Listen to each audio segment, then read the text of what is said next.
celebrities included, saying, actually, I don't want to be described as a feminist. I see that as divisive. Okay. Well, feminism, like any other ism, like Marxism or liberalism, has to be taken as a political movement. So it isn't the case that if you believe in equality between men and women, you're automatically a feminist. You have to look at their policies and who their leaders are.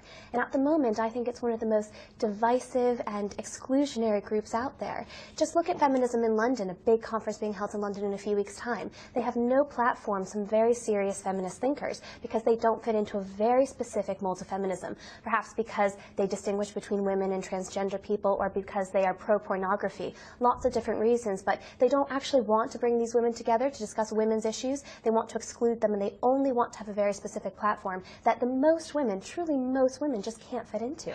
Susan Sarandon, Meryl Streep, Marion Cotillard all talked about themselves as not wanting to describe themselves as feminists. They talked about themselves being humanists, and there was a huge backlash, particularly to Marion Cotillard, wasn't there, by those saying, well, how can you say you're not a feminist? I think it's been very difficult for a long time. There's been a lot of PR against this whole idea that, you know, you won't be considered attractive or you'll be considered too radical to be taken seriously.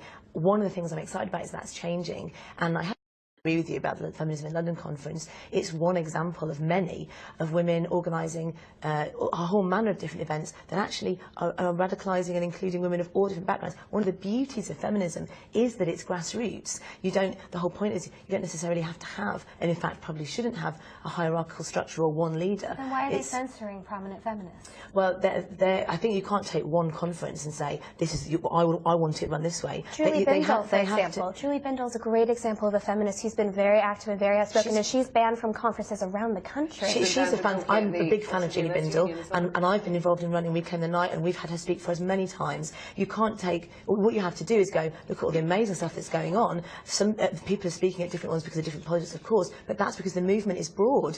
You can't have an agreement amongst 50% of the population.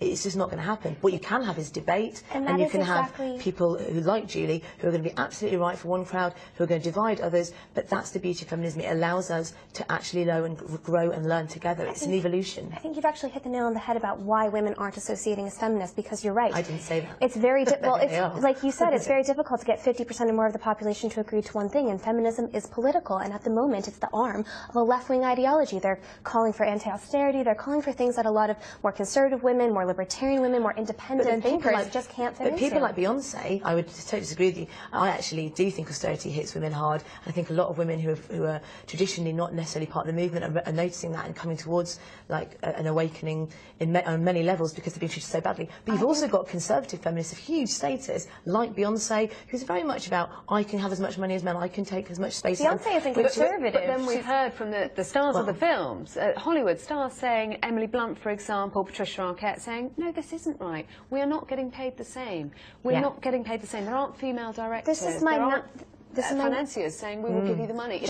Is just doing a huge thing at the BFI this week about her institute trying to change these things. This is the number one reason that I personally can't associate with feminism, because especially in the West, what feminism is attacking is not violence on women and not violence on women across the globe. It's focusing on things like the gender pay gap, which the Office of National Statistics has proven is not true for women between the ages of 20 and 40. It's focusing the gender on pay gap is just under 10%, isn't it? 9.4%. If you start taking in the reasons why there's a gender pay gap, like women choosing to work less hours and women choosing to take time off, and the pay gap basically disappears. And lots of feminists like to say, well, we need to protect women because women aren't capable of making their own choices. They're not. Yes, they are. They're saying we're not capable of choosing to take the same route that some of our male counterparts are. In which case women are actually more likely to be promoted and more likely to make more money. But a lot of feminists say if you don't fit into that very particular field where you can't make other choices, then we don't want to accept you, we're going to no platform you. And you know, there was a time... It's very strange that you are lumping quite specific things into all feminism. It's like you're doing exactly what you're accusing feminists of doing. You're saying, well, blanketly, all feminists do this. I mean, actually, as I was saying... I never said all feminists do that, but I'm saying that... You're using it as a blanket word, just feminists.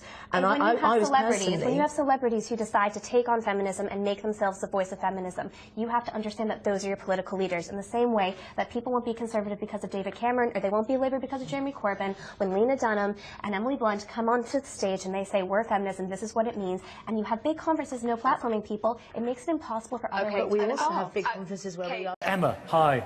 You're neither male nor female, right? That's true. I identify as non-binary, which means that I'm neither male nor female, and correspondent to that, I use the they, them pronoun. And you say gender roles are damaging our society, so we need to think very carefully about language, yeah? Yes, so a lot of our social selves are codified and encultured in the language that we use. We really use it to construct our entire society.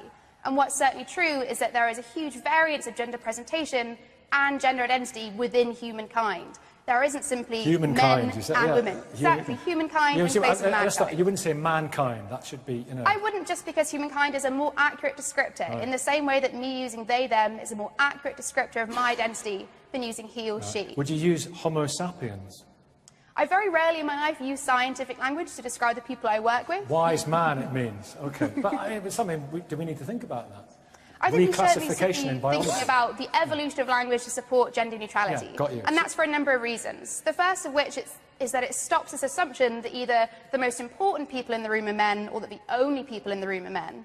And secondly, it does include that wider spectrum of gender. There's an excellent quote by German linguist Louisa Pusch, who says that gender and language should be both comfortable and fair. And she was referring to German, which is one of the most strictly gender-codified languages in Europe. German. And English is not... What's happening in German? So German has a grammatical gender and a gendered pronominal system. So they use gendered pronouns and they have gendered nouns, and that's supported by the wider grammar of the language.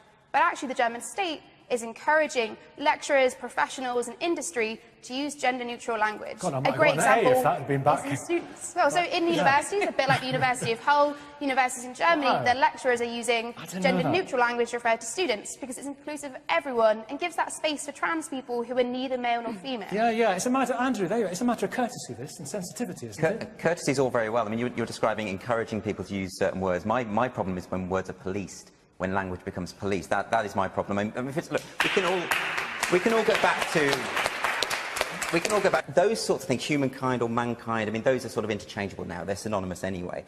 We're talking about when people actively, and it is a minority of activists, it really is a minority, seek to have people disciplined or sacked because they refuse to use language that they are imposing. That's not the evolution of language, that's the imposition of language, and I think that's problematic. I think it really depends on the context. So you may, for example, that's perfectly grammatical. But I wouldn't say, you hear what it said. That's rude, isn't it? Yeah, I would say that it is dehumanising. Yeah. It shouldn't ever be a voice for the entirety of the trans community. Some people may self-select to use it, but it in general is quite a dehumanising approach. Isn't this actually bad for women? The suffragettes would be appalled about this, wouldn't they? Well, they want women to be noticed. They want women to be out there. They want women to achieve, and for other women to know that they have achieved. It's really about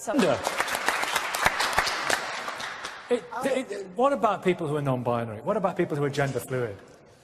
We're all male and female. We've always... Yes, of course, we're all male and female. There are what about transgender people? There are a tiny minority of people who have intersex conditions, and there are a tiny minority of people who have some condition where they may have a female brain and a male body. Apart from this, we are all male and female, and the attempt to suggest that there is a third gender is, as far as I'm concerned, it's an ideological and a political project. It doesn't exist. The words male and female have existed throughout history, throughout the world. They refer, men are people who have penises, women are people who have vaginas. It's as simple as that. I would absolutely refuse to refer to this woman here, who's clearly a woman, as a they, because for me that would be imposing an ideological political system. Because she is. If everybody watching this programme can see that she is a woman. And that's imposing. Your problem. I think that's actually your imposing. problem. But you're imposing. No, you are asking me to engage in an ideological, political system which I disagree with. I believe we are all male and female. By what they should be called is imposing an ideological system. No, I really want to come back and address just some of the scientific inaccuracies. Your respect for me is already diminished if you insist that I ascribe to some ideology of third gender, which I do not agree with. If this he and she is socially constructed, how come everybody watching this, everybody in the audience, can basically identify male and female just by looking? Occasionally there are people who are more difficult to identify, and we try to be tactful, but it's not just socially ascribed, it relates to a physical reality reflected in our voices, our appearances, in all kinds of ways. Isn't life a great spectrum? No? Don't you think? Someone must agree with me. Who wants to say something? You want to say something in a grey jumper. They want to say something. They, yeah.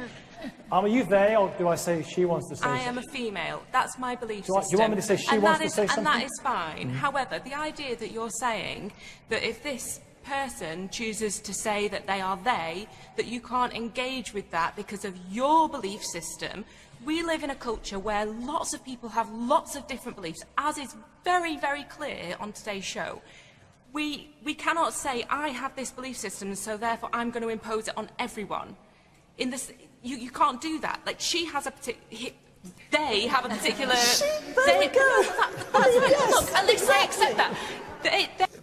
You know, this idea that there is an imposition of it, some people might say, well, when councils are doing it, or when universities are doing it, it is something of an imposition. And some people might be afraid to embark upon a sentence and then walk through eggshells until they get to the end of the sentence in case they say the wrong thing. And so it's not exactly liberating, it's constricting, isn't it? Well, it's liberating people that are vulnerable. Peter, now you work for the Daily Telegraph. I want your mission next week to go to the Telegraph and to convince the editor to use gender-neutral language from now on. Nicky, How will that go down? The truth is, the Telegraph pretty much does use gender-neutral language. It doesn't use they, but it uses firefighter and it uses chair. Truth is, language is organic. It reflects the society that it comes out of, and you can impose bits of it, but ultimately, is they going to stick as a personal pronoun for one person? I kind of doubt it, because actually, that's not how most people see the world. And I think, we're kind of right on the margin here. I'm father of 2 daughters. I think, actually, firefighter is better than fireman. Yeah. My 2 girls, if they want to work in the fire service, terrific. Because it's accurate. Yeah, I mean, I don't think we should get too hung up. If you want to tie yourself in knots, ultimately, the arbiter of whether that works or not will be the way people use language, and they will accept it or reject it on a basis of common sense, because there's nothing more utilitarian than language. And quite happily... Belinda. We mustn't lose sight of the fact that language does refer to a reality. As a writer, I'm very aware of this. It's very important. He, she refers to a male and female reality. And I think that there is something very serious at stake if we really do start eroding concepts of male and female, which I believe is happening. Rebecca, sorry. You didn't frankly have the balls to put country before party.